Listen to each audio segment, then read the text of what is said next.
বর্তমান সময়ে সংবাদ মাধ্যমের দৃশ্যমান শক্তি ফটো জার্নালিজম। একটি মুহূর্ত, একটি ছবি বলতে পারে হাজারটা কথা, আর এই কাজটি নিরবিচ্ছিন্নভাবে করে চলেছেন চিত্র সাংবাদিকরা। ঠিক তেমনি তাদের পেশাগত দাবি দেওয়া ও স্বার্থ রক্ষায় গুরুত্বপূর্ণ ভূমিকা পালন করে আসছে ত্রিপুরা ফটো জার্নালিস্ট অ্যাসোসিয়েশন। শনিবার আগরতলা প্রেস ক্লাবে অনুষ্ঠিত হলো এই সংগঠনের দ্বিবার্ষিক সাধারণ সভা। রাজ্যের বিভিন্ন প্রান্ত থেকে আগত সদস্যরা এই সভায় উপস্থিত থেকে সংগঠনের কার্যক্রমে সক্রিয়ভাবে অংশ নেন। অনুষ্ঠানে উপস্থিত ছিলেন প্রবীণ ফটো সাংবাদিকরাও, যারা নিজেদের অভিজ্ঞতা শেয়ার করার পাশাপাশি নবীন সদস্যদের উৎসাহ দেন। সভার এক বিশেষ মুহূর্তে সর্বসম্মতিক্রমে গঠিত হয় সংগঠনের নতুন কার্যনির্বাহী কমিটি, যারা আগামী 2 বছর সংগঠনের দায়িত্ব সামলাবেন। অনুষ্ঠানে বক্তারা আশা প্রকাশ করে নবগঠিত কমিটির হাত ধরে ফটো জার্নালিস্ট অ্যাসোসিয়েশন আগামী দিনে রাজ্যের সংবাদ মাধ্যমকে আরও বলিষ্ঠ করে তুলবে এবং ফটো সাংবাদিকদের সম্মান ও অধিকার রক্ষায় অগ্রণী ভূমিকা নেবে। আমরা যখন সংগঠনটা তৈরি করেছিলাম, এত কষ্ট করে তৈরি করেছিলাম, আমরা গাছের নিচে বসে সংগঠনটা তৈরি করেছিলাম 2-3 জন মিলে।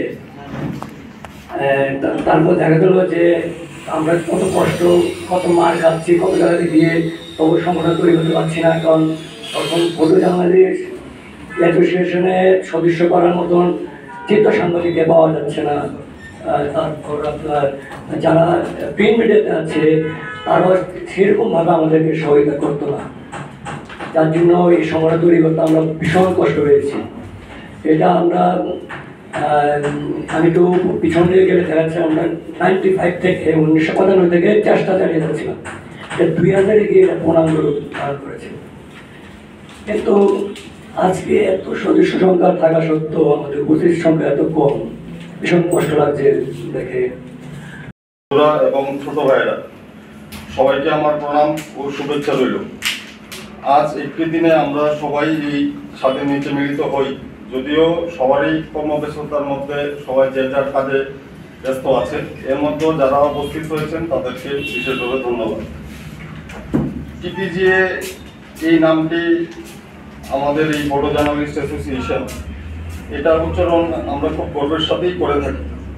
এবং আজ 2025 সালে যদি এর জন্ম হয়ে থাকে, তাহলে আমরা আজ এই সিলভার জুবলি ইয়ারে আমরা ঢুকলাম। এই ইতিহাসের পাতায় যদি আমরা তাকিয়ে থাকি, তাহলে আমাদের অনেক বহু দক্ষ চিত্র সাংবাদিক, সিনিয়র ক্যামেরাম্যান, যারা তাদের সংবাদ জগতে তাদের ছাপ রেখে গেছেন, তাদের অভিজ্ঞতা ও কাজের মাধ্যমেই আজ এই সংগঠন সুদূর এগিয়ে। বহু প্রতিকূলতার মধ্যে আজ এই সংগঠন এই জায়গায় দাঁড়িয়ে আছে, আমরা সবই অল্প বিস্তর জানি। এর ফলে আজ তাদের প্রত্যেকের কাছেই আজ আমরা কৃতজ্ঞ। আজ আমরা যারা বিভিন্ন সংবাদ মাধ্যমে কাজ করি, কেউ চিত্র সাংবাদিক, কেউ ক্যামেরা পার্সন হিসাবে, প্রত্যেকেই আমরা প্রত্যেকের জায়গায় শ্রেষ্ঠ। কোনো পত্রিকা বা নিউজ চ্যানেল যেমন তাদের সাংবাদিক ছাড়া চলবে না, তেমনি চিত্র সাংবাদিক ও ক্যামেরা পার্সন ছাড়াও তাদের গুরুত্ব অনেকটা কম।